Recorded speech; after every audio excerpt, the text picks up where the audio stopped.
How do mosquitoes transmit diseases? Why am I always the one that gets bitten? How long do mozzies live for? What makes their bites so itchy? Welcome to It Can't Hurt to Ask, the podcast from Queensland Health exploring all your health questions, concerns and curiosities. This season we've been looking at all things in my blood. And today we're buzzing around the state to learn more about mosquito-borne viruses. Hi, I'm Lauren, and this episode was recorded on the lands of the Yagara and Turrbal people. We acknowledge the traditional custodians and pay our respects to the elders past and present. Remember, whatever you hear in our episodes is general information. Always speak to your doctor about your individual circumstances. Ready? Let's get into it.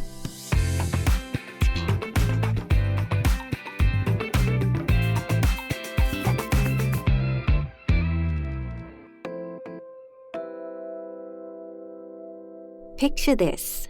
You're sitting outside, enjoying dinner with some friends or family. The air is warm, even as the sun sets. And then you hear it, or feel it, the faint buzz in your ear, that sudden itch on your arm or leg or ankle. A mosquito bite. A small flying insect that bites people and animals. Queensland is home to around 300 different types of mosquitoes, or mozzies as they're affectionately known. Most often you might just get an annoying bite that's red or itchy for a little while, but these flying bloodsuckers can carry diseases you can catch if you're bitten by an infected mosquito. To learn more, let's meet our first expert. My name's Scott Lyons and I'm the Senior Medical Entomologist here at the Townsville Public Health Unit.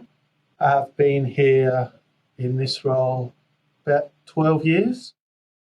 An entomologist is someone that works or studies insects of all types. A medical entomologist works with any insects that can cause diseases in humans, like mosquitoes and biting midges. From Brisbane to Cairns and now Townsville, Scott has studied mozzies for over 20 years, which means he's a great person to explain why mosquitoes need us humans and why they bite. So mosquitoes' life cycle goes from an egg to a mosquito larvae, so they've got to live in water. And once they hatch out of the water, first thing they'll need to do is find a mate. So then they'll mate, and then they'll need food. So male mosquitoes will feed on females as well, on flowers, things like that, getting a bit of flower nectar and that for the sugars. And the females will need some sort of protein for their eggs. So that's either animal blood or human blood, depending on the species. In fact, it's actually just the female mosquitoes that bite. That's because female mosquitoes need the ingredients found in blood to lay their eggs. So for a mosquito, the business of blood sucking is a life or death situation.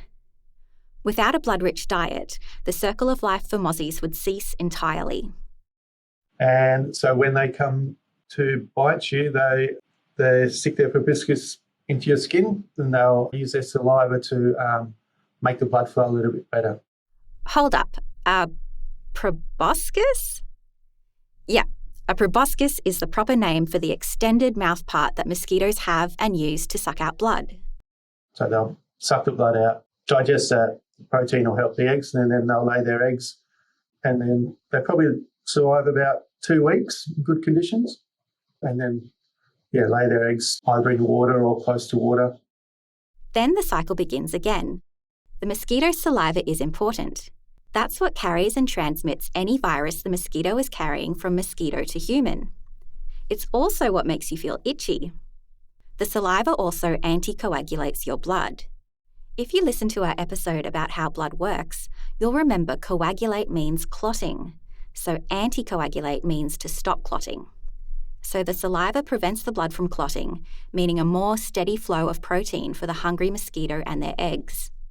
All mozzies need water to complete their life cycle, which means they can be found in a variety of environments.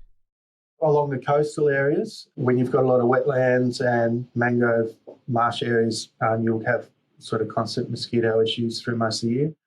Through the inland parts, the northwest parts, it's more seasonal with the, obviously you get a lot of rains and a lot of floods out there. The landscape's really flat, so the water will sit for quite a long time, and so the mosquitoes have a lot of time to breed up. So you'll have these big outbursts of lots and lots of mosquitoes after the flood type activities. And mostly if you're spending a lot of time outdoors, working outdoors, you'll be more at risk of getting bitten by mosquitoes. A lot of people go out their way, fishing and hunting and camping, and things like that, and spending a lot of time outside. Someone else who knows a lot about the subject is Queensland's Chief Health Officer. My name is Dr. John Gerrard. I'm the Chief Health Officer of Queensland, and I have a background in clinical infectious diseases. So most of my career has been spent treating patients with infectious diseases of various sorts. I guess if a normal doctor is responsible for the health of the person that's in front of them, making sure they are well, I'm ultimately responsible for the health of every Queenslander and any risk that might confront any Queenslander. So my patients are the whole state of Queensland, which is a bit daunting. Ever stood in a group of people and wondered why one person gets targeted by mosquitoes while others leave completely unscathed? There are a few factors that make certain people more attractive to mozzies than others. The mosquitoes are attracted to us through a number of mechanisms. It's carbon dioxide that we emanate, but also smells from our body, various chemicals in our skin, like lactic acid is one. But there are various chemicals that attract mosquitoes to bite us and to suck on our blood to help produce those eggs. Hard to take as a compliment, right? However, if you are, like me, the person that always seems to come away with the most bites, there is one potential bit of good news. There is actually some evidence that if you react strongly to mosquito bites, you're less likely to get mosquito borne virus disease. That's probably because people who react strongly to mosquito bites avoid getting bitten by mosquitoes. This makes sense. If you're familiar with the painful or uncomfortable sensation of frequent mosquito bites, there's an extra incentive to be more proactive in protecting yourself. As a result, you reduce your risk of being exposed to a mozzie-related virus. If you don't react badly, then you might be more relaxed about using a repellent or wearing protective clothes and be at greater risk. As for treating those bites, Dr. Gerrard says a simple cold compress or some calamine lotion is the best way to reduce the itch.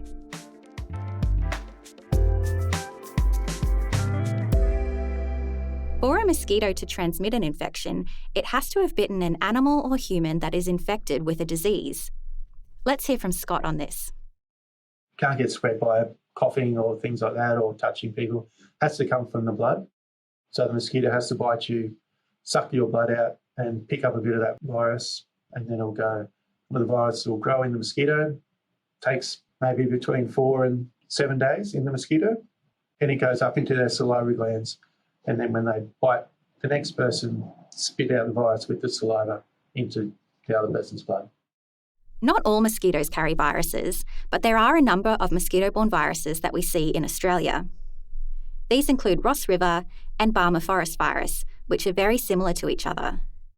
Higher rates of disease are commonly seen when we experience lots of rain, which in Queensland is typically in the first few months of the year. Dr. Gerrard is back to tell us more. The commonest mosquito-borne virus we would see would be Ross River fever.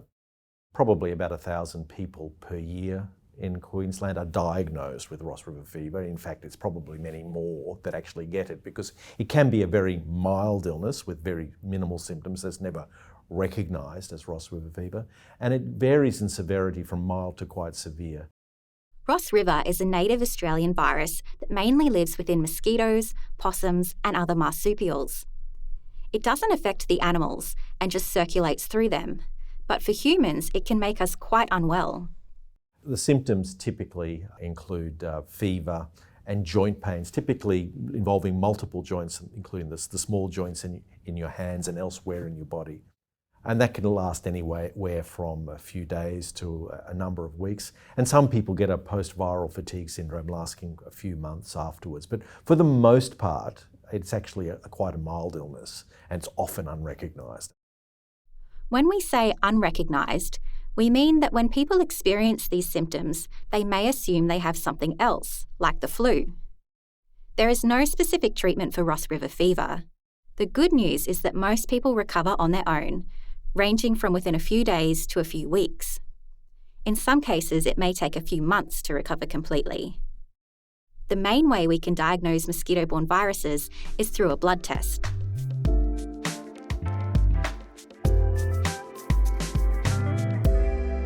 Japanese encephalitis virus, also known as JEV, is another mosquito-borne virus that we've heard in the headlines more recently. It was detected in 2022 in humans, mosquitoes, and pigs across multiple states in Australia. That year, there were 5 locally acquired human cases reported in Queensland. Before this, the last locally acquired case reported was in 1998 in far north Queensland. Japanese encephalitis is of concern because it can cause a much more serious illness than Ross River virus, including encephalitis, which it causes severe headache, sometimes with seizures, and sometimes leading to death. So it can be a very serious illness. JEV is only spread through the bite of a mosquito, so it can't be spread person to person. We know the virus can amplify in both wild pigs and domestic pigs, but it seems particularly in areas where there are domestic pigs that we have seen Japanese encephalitis virus. So that's particularly sort of just west of the Divide, and the Darling Downs area is where the biggest number of piggeries are. And it's not just people in immediate proximity to the piggeries, it's the whole region that can be affected. So we've been recommending that people who spend a lot of time outdoors in these areas receive vaccine against Japanese encephalitis and avoid getting bitten by mosquitoes. That's clearly the single most important thing we can do to prevent mosquito-borne virus disease. Given the risk of these viruses to our health, there are public health programs designed to monitor and test mosquito activity. Let's go back to Scott, the medical entomologist in Townsville we met earlier, who's played a key role in one of the programs monitoring JEV activity in North Queensland. With a new virus, we need to learn how it reacts to our Australian mosquitoes and the population.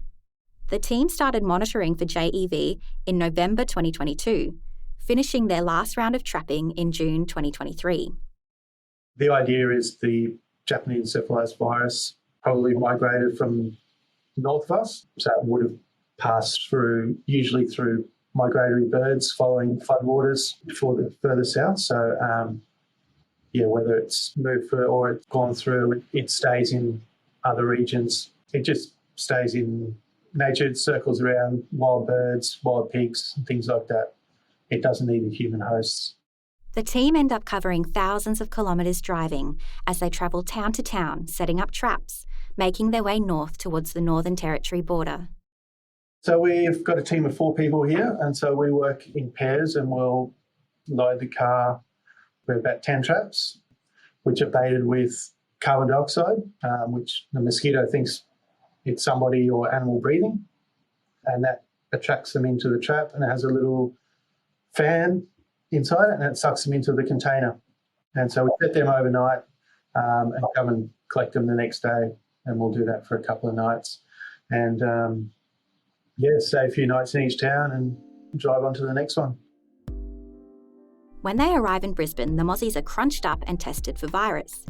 This is done through a PCR test, or a polymerase chain react test, which detects the presence of the genetic material of a particular virus. In the 2022-23 wet season, Scott and the team deployed 216 traps across North and Northwest Queensland. No Japanese encephalitis virus was detected. While the work is ongoing, we don't have to look far to see the impact these kinds of monitoring and programs have. The rates of dengue fever have been significantly reduced in North Queensland thanks to a similar program. It's considered one of the biggest advancements in the prevention of mosquito-borne disease, not just in Australia, but worldwide. In fact, Scott was involved in this one too.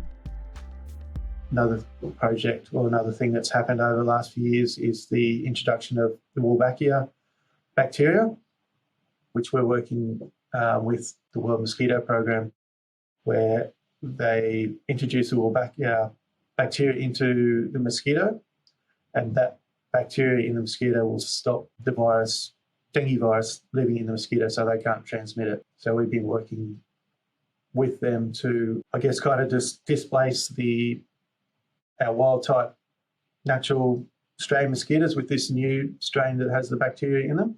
So the dengue mosquitoes in most of North Queensland now can't actually transmit dengue. Pretty impressive, right? Not all mosquitoes can carry all diseases, so certain species are associated with certain viruses or illnesses.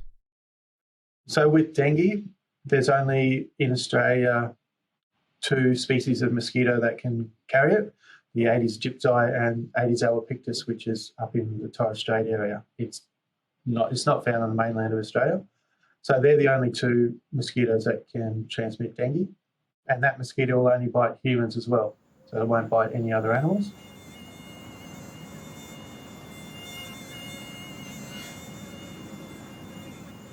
We've heard about how we monitor mozzies in some of the more rural and regional areas of Queensland, but what about the urban areas in our major cities? My name's Brian Montgomery. I'm a medical entomologist from Metro South Health.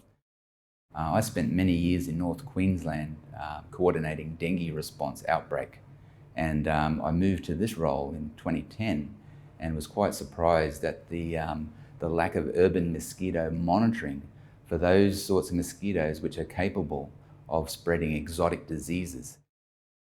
70% of Queenslanders live in southeast Queensland. So if there were mosquitoes spreading diseases in these areas, that's a lot of people at risk. It was this realisation following the emergence of Zika in 2016 that led to Brian establishing the Zika Mozzie Seeker program at Metro South. When we say Zika mozzies, we're actually referring to 2 different types grouped together. The first is the dengue mosquito, Aedes aegypti, who we met before. The second is the Asian tiger mosquito, Aedes albopictus. With both these mosquitoes present around the state outside of the southeast Queensland area, a Zika outbreak would technically be possible. With 220 suburbs to cover in the Metro South area alone, Brian quickly realised he was going to need some help. Zika Mozzie Seeker calls on the community to get involved and help Brian and his team better understand which mozzies are buzzing round our gardens and if they're carrying diseases like Zika that pose a threat to our health. Volunteers like you, if you live in the area, collect the mosquitoes, and then the public health system counts, identifies and tests them. And it's simpler than you might expect. All you need is a bucket of water left outside and an egg collection kit that's posted to you once you sign up. Leave it for a couple of weeks and then post your results back to the team in a provided and prepaid Ziploc bag and envelope. So, setting up a trap is very simple. We put all the components in there and they're not complicated. A bit of blotting paper, paper tape for the mosquitoes to lay eggs on, a paper clip for you to put the tape on the side of your bucket, and a little bit of lucerne pellet, which is basically rabbit food. So over the process of 2 or even 3 weeks, while your bucket is forgotten in the background, the mosquito is smelling that and going there and hopefully laying some eggs there, so that after the 2 or 3 weeks, you will send in the tape, which is in the egg collection kit. Like many insects, the success of mosquitoes breeding depends on the weather and other environmental factors. Take a warm climate and a rainy season, and you have a perfect storm and a much bigger mozzie population. When it's dry, mozzies are very sneaky, with their eggs able to survive 6 to 12 months totally dry. Given there are mosquitoes in Australia, it's highly likely you'll get eggs in your trap. But what you or even Brian can't tell until further testing is whether they're the Zika mozzies. So what I do with it is I open up your envelope, and first thing I do is I look at it for eggs or not eggs. So the no eggs go into one bundle and the strips with eggs go into another bundle. So I thought, gee, it'd be nice if we had a way to actually have a fairly good estimate of how many eggs are at your place. So what we have developed here is a webcam, which gives a pretty good guess or estimate about how many eggs are on your strip. And then we pair that with the batch. So we put about 25 strips into one molecular screening test. So it's a very efficient way for us to look for the target species. That molecular test will see 1 egg in 5,000 of the local species. So far, the last 5 or 6 years, we've screened getting close to 500,000 eggs and have yet to find the Zika mozzies. Brian says results like this that find no presence are important because they show a refresh of absence, especially when we've seen the impact of these invasive Zika mosquitoes in other parts of the world, like America and Europe. It's an extremely concerning virus because most people won't know they have Zika. So what we say is it's asymptomatic. But what we saw in the Brazil context is that pregnant mothers that are infected with Zika run the risk of having either babies that die or have permanent brain damage by having these affected brains. So the motivation for me is to say, if we know it's invasive, we have to be looking more than once in a while. And the old style of looking for these mosquitoes would be that we'd have to get a whole collection of mosquito inspectors coming to your yard. Like the JEV detection program, the Zika Mozzie Seeker program can't represent the whole area, but it's hundreds more samples than we would normally have. And while we haven't had a broad-scale invasion yet, it drives home the importance of detecting any presence or disease in the early stages to increase the chances of eradicating it.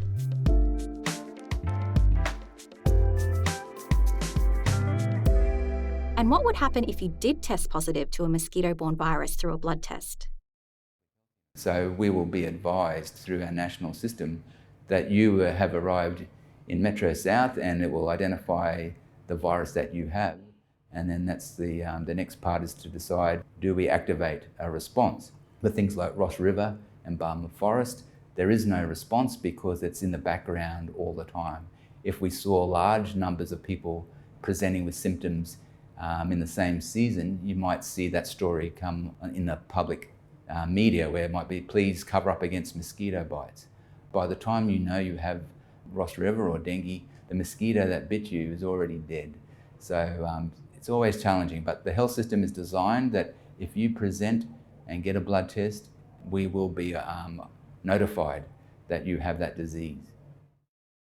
If it were an exotic disease that confirmed the presence of Zika mosquitoes, a specialised public health program would be triggered. This is based on previously successful programs, like the dengue control methods in North Queensland we heard about earlier.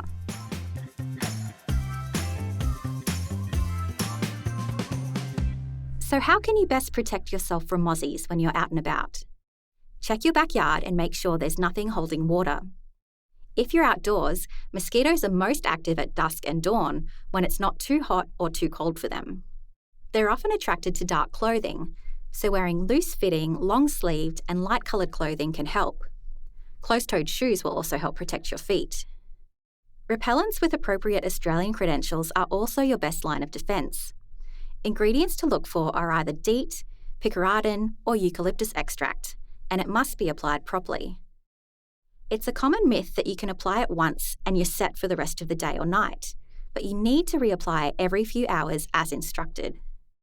So if you're using a gel or a cream, that's going to last longer than if you use a spray. And applying, say, a repellent to your wrist won't stop the mosquitoes biting your elbow. So again, it's this concept you have to spray or distribute the repellent across all your exposed skin surfaces is the trick.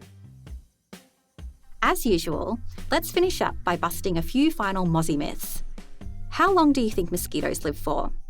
A few hours, a couple of days, months, or even years? A lot of people may have this idea that mosquitoes are long-lived, but typically 2 weeks is an old mosquito. And the reason they don't live very long is I guess it's a very dangerous environment. Maybe the Zika mozzies might be able to live a little bit longer when the climate is cooler.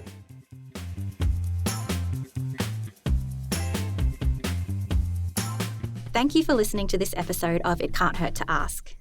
We've learnt why mozzies bite, how they can spread diseases, and how public health in Queensland monitors mosquito activity to prevent outbreaks. Thank you to Dr. Gerrard, Scott Lyons, and Brian Montgomery for sharing their expertise with us. If you want to be part of the next round of the Zika Mozzie Seeker program, we've added the link in the show notes of this episode. We've got loads more blood-related topics coming up this season. New episodes drop every week. If you enjoyed this episode, please rate or review. Even better, tell or share with a friend, family member or colleague who you think would also enjoy this episode. See you next time. And remember, it can't hurt to ask.